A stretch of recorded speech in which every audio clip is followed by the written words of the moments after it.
But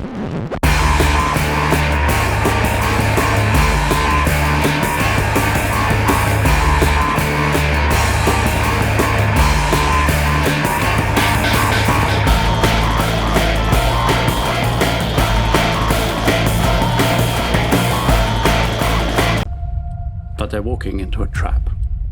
Your orders are to deliver a message calling off tomorrow morning's attack. If you don't, we will lose 1,600 men. Your brother among them.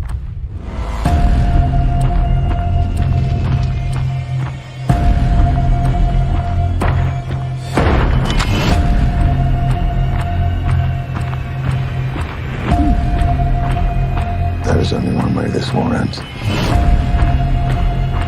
Last man standing. What the hell are you doing, Lance Corporal? No! No! No!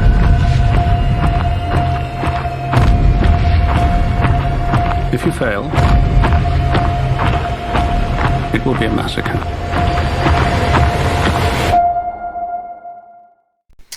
Alright, hey everybody, welcome back to the channel. This is Rob here at Smirking Gun Reviews, and today we're going to be talking about 1917, the latest epic movie from Sam Mendes, director of such great movies as American Beauty and Road to Perdition, two of my favorite movies of all time.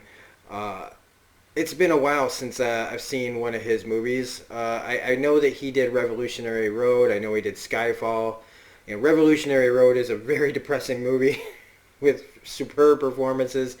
And Skyfall, I'm not the biggest James Bond fan, but I liked it okay.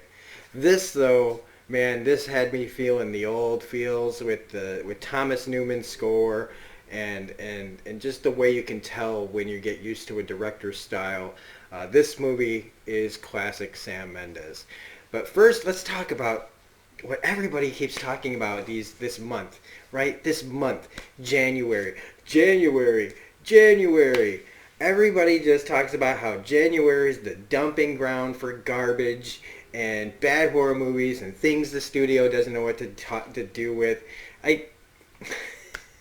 It's been going, like every January, every reviewer has to bring that up. Like, even I'm doing it. I'm bringing up that they bring it up. It's all a matter of perspective, right? But it's not that it's untrue. It just feels like, can we just move past it? It's like talking about whether Die Hard's a Christmas movie or not, or the end, like...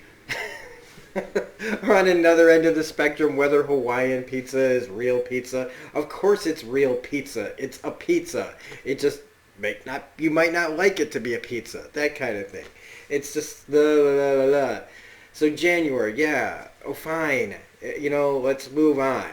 Because not only, there's always, through all the garbage that January can be put out, through all the stuff that studios force out the door, there's always two gems. And that's how we should be looking at it, is focus on the gems that they bring out. And if you don't want to, like, why does everybody that calls themselves a reviewer have to just... I'm going off on a tangent. I just don't go see those movies. I know that I'm not dissing anybody that just goes to see every movie. But just stop acting like it's, whatever.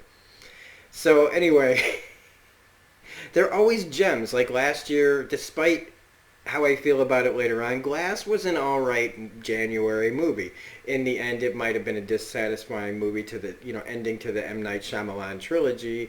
But it still was better than a lot of stuff. There's usually one or two nuggets, and 1917 is right now that nugget. Sam Mendes really brings it. Man, he brings it. Even though you could say like it was kind of a gimmicky thing to just do the one-shot take, but it was done so well. I dare you to try to find the cuts in that movie. There is one great way that they do show time passing so that they are able to do a cut. The acting in this movie is phenomenal. They basically have half the cast of Tinker Tailor Soldier Spy in this, but I guess in a movie with a lot of Brits, you're going to end up having half the cast of that movie or any, like Love Actually or something like that in your movie. So you've got the likes of Benedict Cumberbatch, Mark Strong, Colin Firth, and the guy whose name I always forget in my head, Andrew Scott, people like them, they're in this all little, just sprinkled out through this movie. The real heavy lifting, it comes from Dean Charles Chapman, who I forgot was fucking Tommen from Game of Thrones. He does a really great job in this movie. And even, and more so though, George McKay, who I haven't seen him in anything except for 11/22/63, that Stephen King miniseries on Hulu with James Franco. And for the life of me, I don't know who he was in that movie, in that show, because it's been a couple of years since I saw it. Otherwise, I have not seen him in anything. And man, is this guy an up-and-comer, man. Or, you know what? I shouldn't even call him that. That's bullcrap to call him that, because I looked at his IMDb sheet, and he is got a list a mile long already. I just can't wait to see him in more things. And they had to carry this, you know, just two guys talking. Phenomenal, the way they did it. And the cameos from the bigger stars had all little benefits. Each person brought something to that role, and surprised me in many ways. There was always a point in the interaction that they have with these two guys. And if you don't know what this movie is, I mean, it's the two guys get sent on a mission to find a battalion of British soldiers that are about to walk into a German trap. They believe that the Germans have backed off, when really they backed off just to lead them into a bigger army where they'll all be wiped out. And so they basically got 24 hours to get there and save them, hopefully. And that's just it. You know, that's it. It's a very simple premise. And if there was only one complaint I had, it would be that there's not much of a story here. It's all just one, you've got a mission, you got to do it. And sometimes that's all you really need. And that's all this movie needed. But it is the one thing that would probably keep me from saying it's the best picture of the year. If you think it's the best picture of the year, I really can't fault you at all. I would have to say it's up there. I still think either The Irishman or Once Upon a Time in Hollywood's going to take that. But this, Sam Mendes directing in this, as much as I want Marty Scorsese to take it all the way home for The Irishman, it's hard to say that anybody did a better directing job than Sam Mendes in this movie. If you've ever heard of things like or terms like, you know, we put you right there in the middle of the action, one of those you really are there movies. Holy crap, do you really feel like you're there? This is very immersive in the situation. So detailed.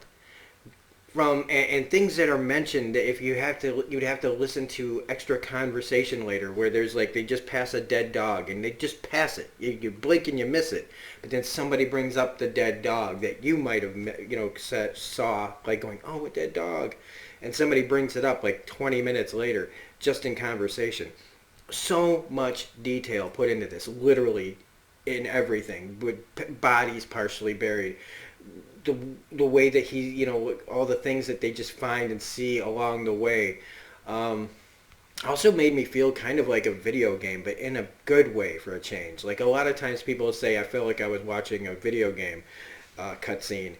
This isn't like playing a video game cutscene. This is like playing a video game, like where it's one of the intense kind of games, like Last of Us, or, you know, some action sequences like in Uncharted, that kind of thing, where it's just, you're so into it that you forget that you're not part of the journey as well.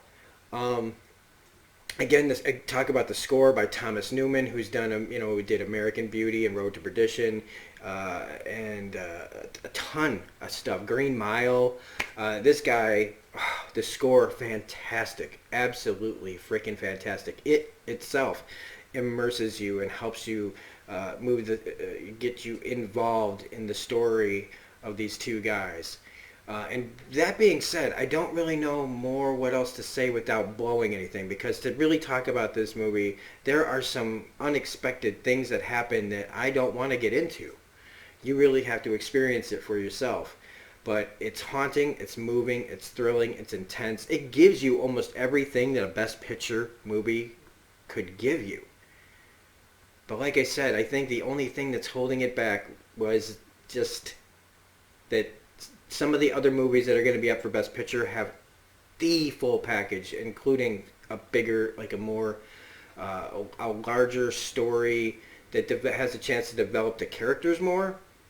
But that being said, again, if that's the negative thing that you hear that sets you off, I'm not saying that this is a fantastic movie. I'm just saying, and I said earlier, sometimes simpler is better. So if this movie becomes the dark horse and wins Best Picture, I will applaud it. I will say yes. It will be a surprising choice just because of that thing. But I can't recommend 1917 highly enough. This was the one that I've been waiting for. I'm glad this is the first movie I saw in the beginning of 2020. I pick and choose my movies, okay? If I feel like it's going to be dog shit, I don't do it. I don't review it. I don't want to talk about review a movie that I know is going to be bad. And yeah, I know when movies are going to be bad about 99% of the time. So I don't bother. So that way I don't have to do a negative review. But this, if you have a chance, like it wasn't in IMAX. That was the one thing I was like thinking to myself was, how is this not in IMAX here? But no, it's fucking Rise of Skywalker still taking over the IMAX screens. Like, give this a couple of freaking times in the IMAX screen. I would have paid to see this in IMAX. Because then blow out that sound, holy shit. But I'm sure that this is playing in IMAX some places. And if you get the opportunity to see it in that, oh my God. I want to see maybe if I can find it. Maybe in like a little bit further away from where I live. I will make a second trip to see this movie in IMAX. That's how great it is. And it clips along. For being just shy of 2 hours, boy does this movie move. The beginning, of course, has to give you just a little bit of setup, but then it's off to the races the rest of the way there. And we'll leave you breathless and probably leaving some of you guys crying by the end. So, anyway, if you like this review, please hit the like button, comment, share, subscribe if you're not a subscriber. You can find me on Twitter at reviews_gun. If you feel so inclined, you can donate to my channel and make it better by going to my ko-fi.com/smirkinggunreviews, or you can go to my PayPal at paypal.me/smirkinggunreviews as well. Again, 1917, great start to the year for me. For the rest of the critics out there that have watched Underwater and The Grudge, and I even saw somebody reviewed the death of Nicole Brown Simpson. That's a movie. So, thankfully I didn't put myself through that, or Rise of Skywalker. So, this is Rob at Smirking Gun Reviews, and have a great day, and we will see you on the next video. Bye.